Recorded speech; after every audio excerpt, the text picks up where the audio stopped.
गोविंद सिंहाचे चरित्र. कारण गोविंद सिंह हुतात्म्यांचा मुकुटमणी होता. थोर यशाने मंडित झालेले थोर पुरुष राजप्रासादांच्या सुवर्ण कलशाप्रमाणे तेजपुंज दिसतातच, पण आज मला त्यांच्या चरित्र वर्णनाने, त्यांची ती यशोगीते गायल्याने तितकी शांती न मिळता उलट माझ्या कपाळी आलेल्या अपयशाची तीव्रता मात्र अधिक जाचू शकण्याचा संभव आहे. आज मला त्या यशाच्या राजप्रासादाच्या पायाखाली खोल दडपून गेलेल्या अपयशाच्या पायाचे चिंतन हे ध्येय आहे. म्हणून चमकोर दुर्गातून निसटताना ज्याचा संपूर्ण पराभव झालेला आहे, ज्याचे माता पत्नी पुत्र वाताहत होऊन संसाराची राख रांगोळी उडाली आहे, ज्याच्या शिष्यांनीही त्याच्यावर शपथपूर्वक ठेवलेल्या निष्ठेचे त्यागपत्र देऊन आयत्या वेळेस त्यास सोडून त्या पराभवाचे व अपयशाचे खापर त्याच्याच डोक्यावर फोडलेले आहे, आणि तरीही जो सिंह ते अपयशाचे व दुःखाचे हलाहल एखाद्या रुद्रासारखा अवतार धारण करून पचविता झाला, त्या गोविंद सिंहाचे ते अपयशच आज मला गेय आहे. या माझ्या भयंकर दुःखास व अपजयास ते मेरुदंडाप्रमाणे आधार होईल. माझ्या पिढीच्या अपयशाच्या, दुःखाच्या, पराजयाच्या खोल पायावर भावी पिढ्यांचे यशप्रसाद ते उभवील.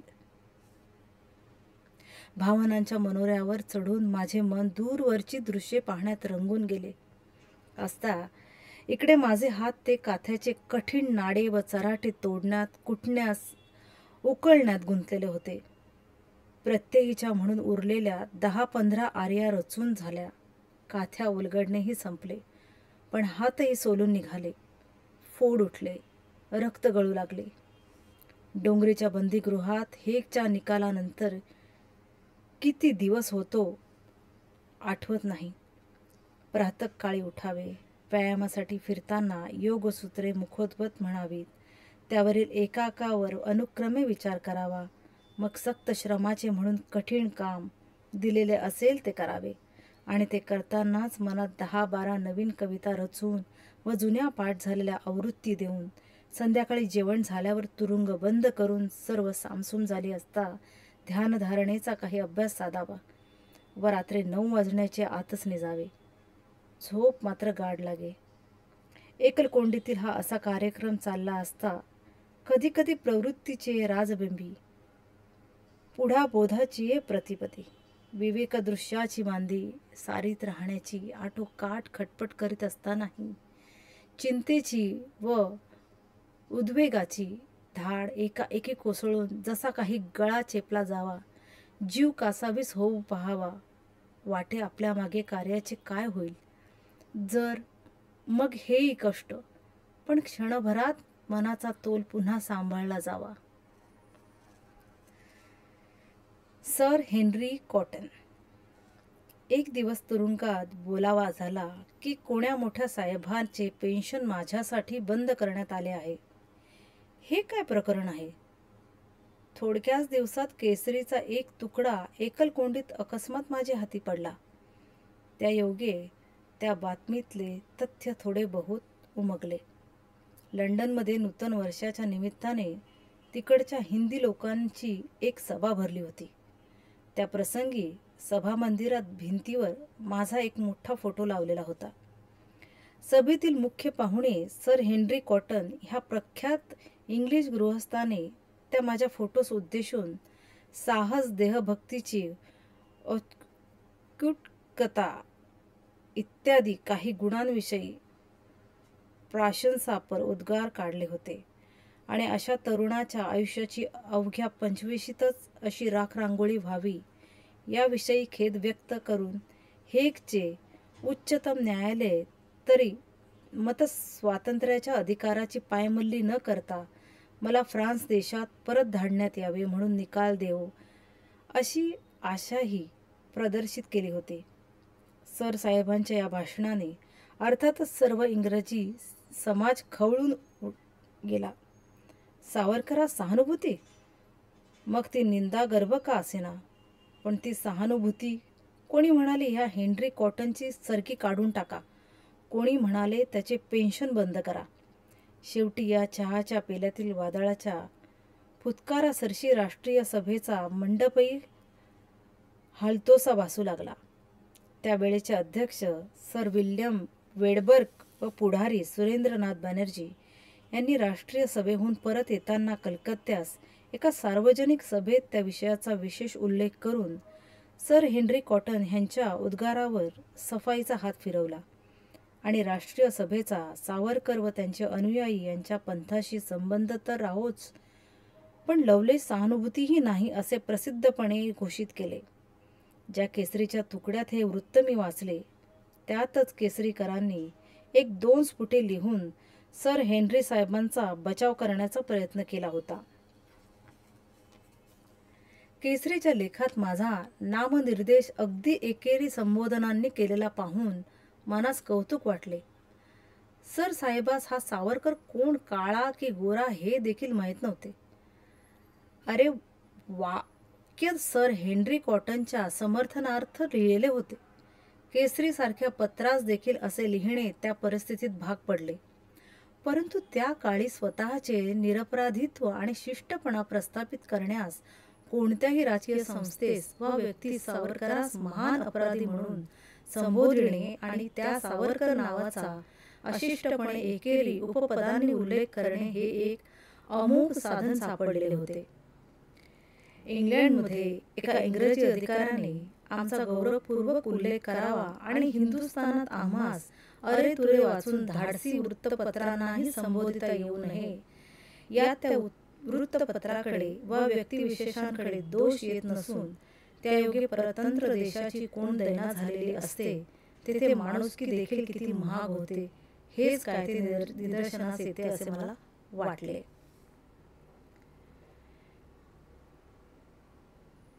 मार्टियर की रास्कल. कोणीसे कोठडीच्या दाराच्या गजातून डोकावून बघते आहे. काय बॅरिस्टर, कसे काय, बरे आहे ना? हो, आपल्या आशीर्वादाने बरे आहे, मी म्हणालो.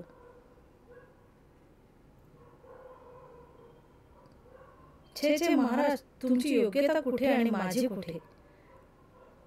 कालच एका युरोपमधून आलेल्या स्नेहाशी माझे भाषण झाले. तो म्हणाला, युरोपभर सावरकरास आज एखाद्या हुतात्म्याचा मान मिळत आहे. तुमची तुलना फ्रान्स, जर्मनी इत्यादी देशातील पत्रे उल्फटोनशी, एमेटशी, मॅझिनीशी करीत आहेत. पोर्तुगालमध्ये देखील वर्तमानपत्रे तुमचे चरित्र मिळेल तसे छापित आहेत. ते गृहस्थ तुम्हास भेटू इच्छित होते, पण मी त्यास कळवले की हे केवळ अशक्य आहे. पण निदान तुम्हास पाहण्यास तरी मिळावे म्हणून त्यांची अत्युत्कट इच्छा असल्याने त्या समोरच्या चाळीत उद्या तुमच्या हिंडण्याच्या वेळेस उभे राहणार आहेत. आपण एकदा तिकडे बघावे. पण कालच्या मुंबईच्या ह्या अँग्लो इंडियन पत्राने हेगच्या निकालाविषयी लिहिताना आपल्याविषयी अगदी विषारी उद्गार काढले आहेत. ते काय? अहो सांगा. स्तुती ऐकणे इतकेच निंदा ऐकून घेणे हे कार्यकर्त्यास प्रिय नसले तरी अवश्य असते. त्या पत्रात तुम्हाला शिक्षा झाली याविषयी लिहिताना मुद्दाम आनंद व्यक्त करून म्हटले आहे की the rascal has at last met with his fate. मी म्हणालो, एवढेच ना? मग ठीकच झाले. युरोपमध्ये ते मार्टियर हुतात्मा म्हणाले, हे रास्कल अधम म्हणाले. त्या दोनही आत्यंतिक निंदास्तुतीचा अनायासच परस्पर छेद जाऊन माझे मूळचे मूल्य जसेच्या तसेच अबाधित उरले. सकाळी जे खोलीचे दार बंद व्हायचे ते पुन्हा 10 वाजता उघडणार.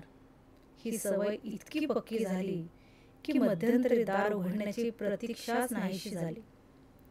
प्रतीक्षाच नष्ट झाल्याने बंद दाराला पाहून जी अस्वस्थता प्रथम वाटे ती बरीच कमी होत चालली. त्यातही अलीकडे काम करीत असताना वाटणाऱ्या कंटाळवाणीपणास घालविण्यास एक अचानक साधन मिळाले होते. कोठडीच्या आठ्याला एक फट असे.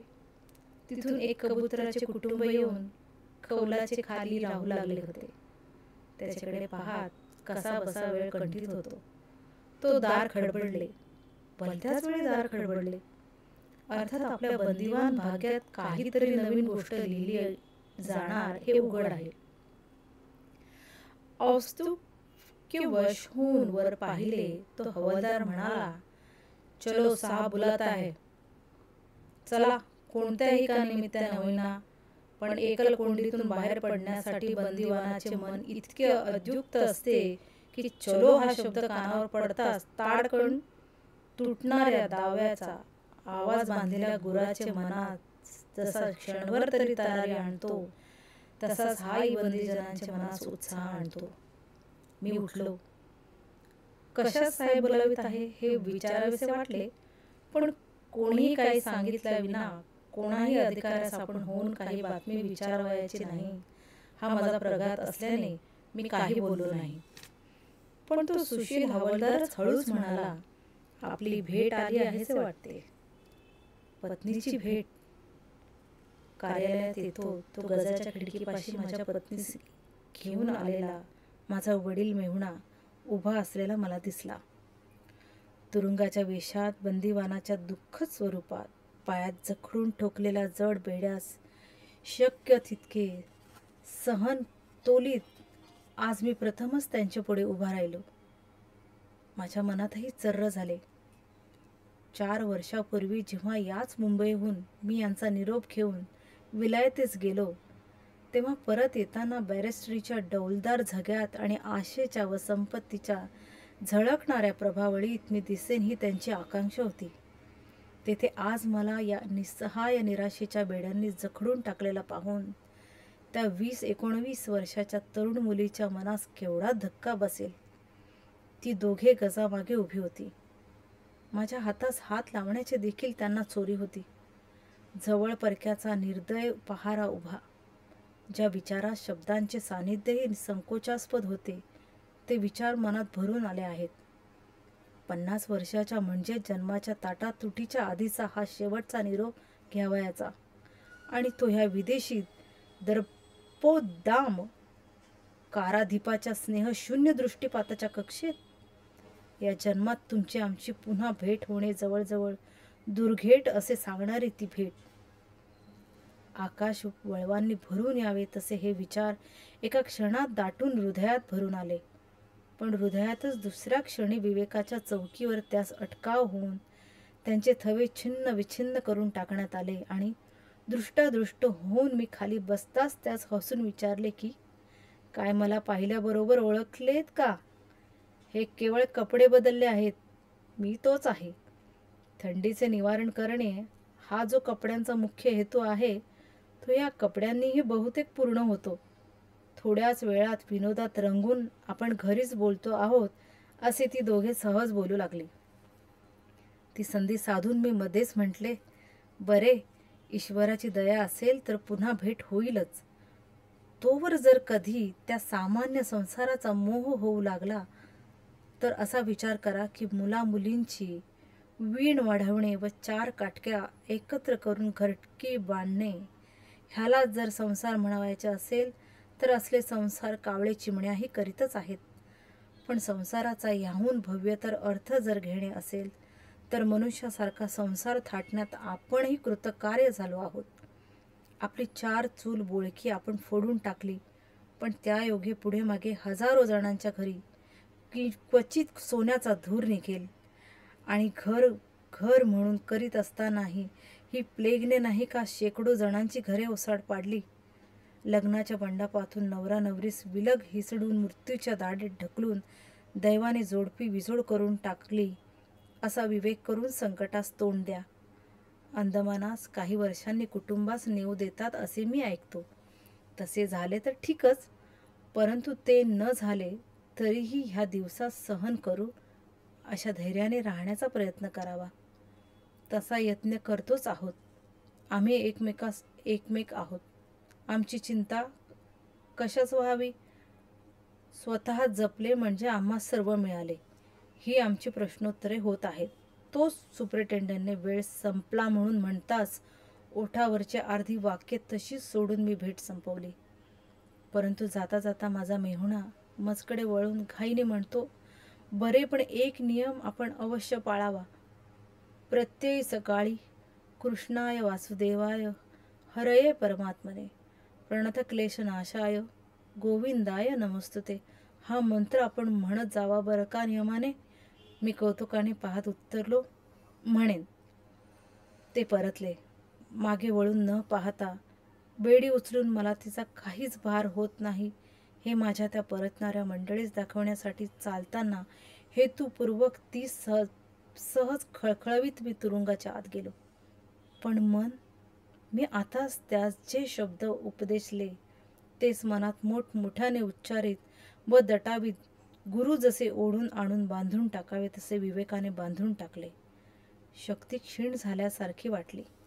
कोठडीत कोंडून हवालदार परत जाताच भुईवर पडलो.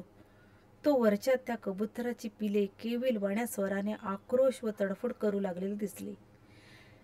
त्यांची आई सकाळी साहेबांच्या बंदुकीस बळी पडली होती आणि ती नेहमीप्रमाणे चोचीत दाणे घेऊन आता येईल मग येईल अशी वाट पाहता पाहत निराश व भयभीत झाल्याने ती पिल्ले वियोगाच्या वेदनांनी तडफडत आक्रोशत होती. हाय हाय, माझ्या वियोगाच्या वेदनांचे चित्र शक्य तितके करुण भयंकर चित्रकाराने हेतुपूर्वक निवडले आहे. मनाला ताण सोसवेना. भुईवर पडल्या पडल्या झोप लागली तोच, उठा, अहो निजलेत काय? साहेब कामाच्या वेळात आपणास निजलेले पाहिल तर आम्हास काय म्हणेल, म्हणून दाराच्या गजात आपला दांडा जोराने खडबडवीत शिपावी म्हणाला. उठलो. पुन्हा तीच चराठे, ते कुटणे, ते उलगडणे चालली काथ्याकूट. बहुधा शिक्षा लागून होऊन 1 महिना झाला असावा. कच्च्या बंदिवानाचे जे जेवण मला पूर्वी मिळे तेच शिक्षा झाल्यावरही अजून मिळत असल्याने दूधही मिळत होते. मी आताच जेवून उठलो होतो. इतक्यात हवालदाराने बाहेर बोलावले. तोच सुपरिटेंडंटही आला. अंथरूण बरोबर घ्या. मी अंथरूण उचलून घेतले. मनात म्हटले, हे काय, अखेर अंदमानामध्ये चाललो की काय? दाराशी आलो तो तुरुंगाची गाडी उभी होती. आत बसलो. गाडी बंद झाली. इतकी की बाहेरचे काही एक दिसेना. ना दिशा ना मार्ग, केवळ खडखडणे मात्र ऐकू येत होते. गाडी थांबली. उतरतो तो आणखी कोणत्याशा तुरुंगात मी उभा आहे असे दिसले. आत नवीन बंदिवान येताच जे 16 संस्कार होतात ते होऊन एकदाचा कोठडीत बंद झाल्यावर पाहतो तो डोंगरीच्या तुरुंगापेक्षाही कडक एकांत व निर्जन स्थितीत मी बंद आहे. एक बंदी वॉर्डर मात्र दूर दिसत आहे. थोड्याच वेळाने जेवण आले. दार उघडता उघडता माझ्यासाठी हिंदी हवालदार न धाडता हेतुपूर्वक धाडलेल्या इंग्रजी सार्जंटाने जरा इकडे तिकडे पाहून गुड डे म्हणून रामराम केला. मी हळूच विचारले, हा कोणता तुरुंग? त्याने बरोबरच्या हिंदी बंदिवानास कळू नये म्हणून स्पेल करून सांगितले, BYCULLA, भायखळा.